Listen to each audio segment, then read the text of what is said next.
Last week I posted this video that showed high intensity drills, which essentially consisted of a lot of people getting stabbed and killed on the spot, or if they were lucky, getting stabbed and bleeding out 5 minutes later on their way to the emergency room. It was a short music video that showed the most action-y parts of the night.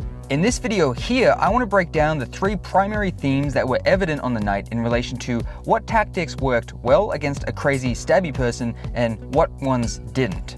The first theme that was evident on the night was just run.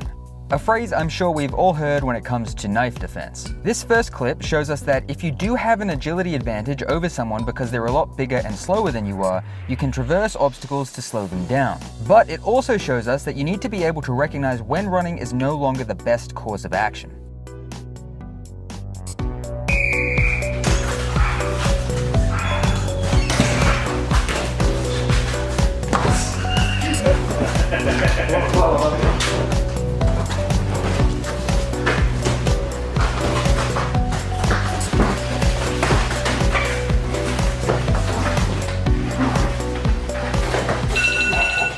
Notice how the attacker tended to avoid going directly up or down.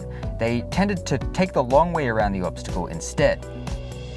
When he did decide to go up, it was very slow. The point where this went downhill was when the defender backed into a corner. This left no opportunity for sudden forward momentum that would not result in the attacker grabbing him, which is essentially exactly what happened. This next clip has a much better outcome. Here, the defender stays on the move while consistently placing the obstacle between himself and the attacker. He did sustain 1 stab to the back, and we'll never know if this would have been enough to stop him, but assuming it wouldn't be, I'd say this was a success.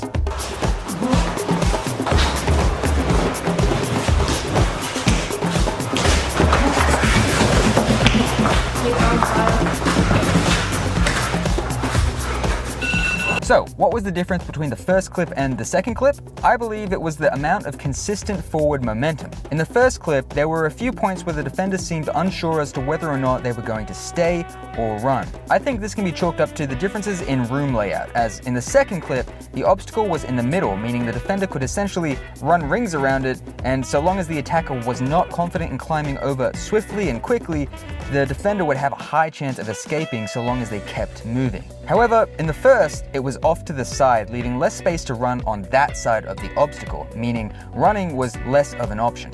In essence, before you decide to just run, you need to account for whether or not your environment is set up in a way that will likely lead to your escape. If it isn't, you might not make it, kinda like this.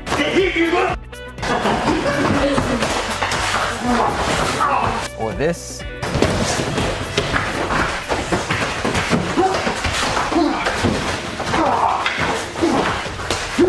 Or this.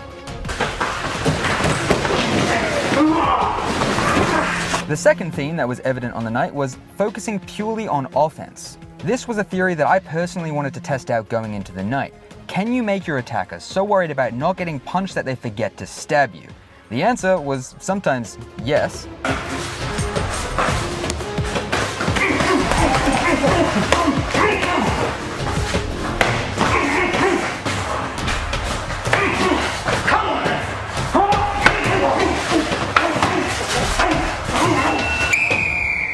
And sometimes no.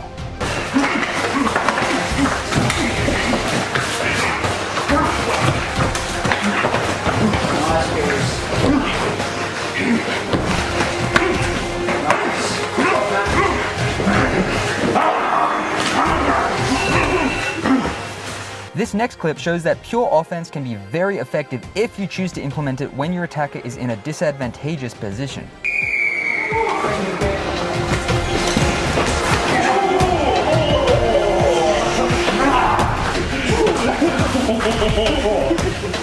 The obstacle here presented the defender with an opportunity, and he took it, which paid off. Perhaps something is to be said here about a position before submission principle in knife defense, where if you can't run, you can use obstacles to place your attacker in a disadvantageous position and then attack.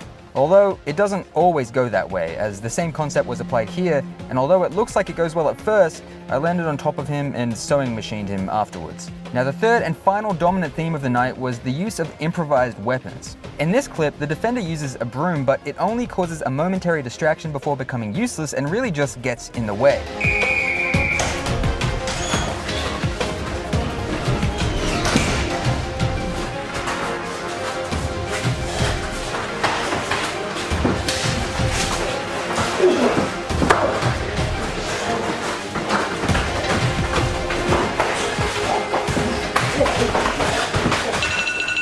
In the next one, he throws an object causing a similar result.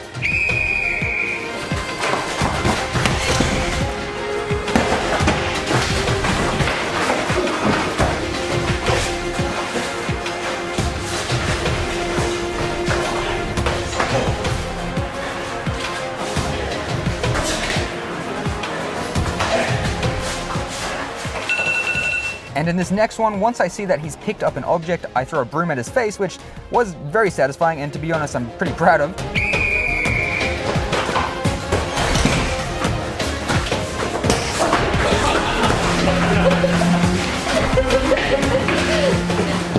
And finally, the defender snaps a broom on my arm, which I didn't feel until half an hour afterwards.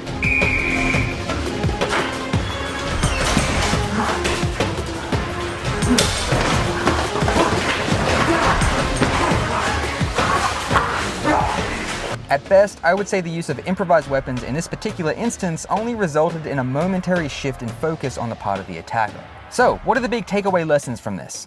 1. Running is a great option if your environment is suited to it. 2. Focusing completely on offense can work, and it can also not. 3. Using objects momentarily shifts the focus of the attacker. But the most important number one lesson here, I think, is that there is no one strategy. There is no, I would just X, Y, or Z.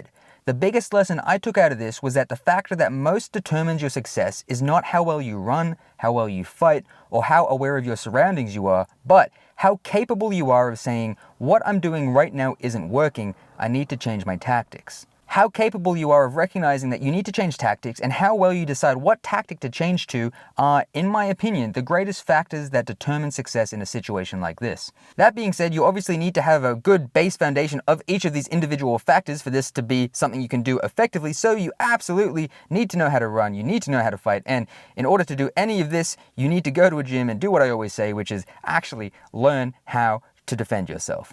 Remember to subscribe to this channel if you want to see more videos just like this one.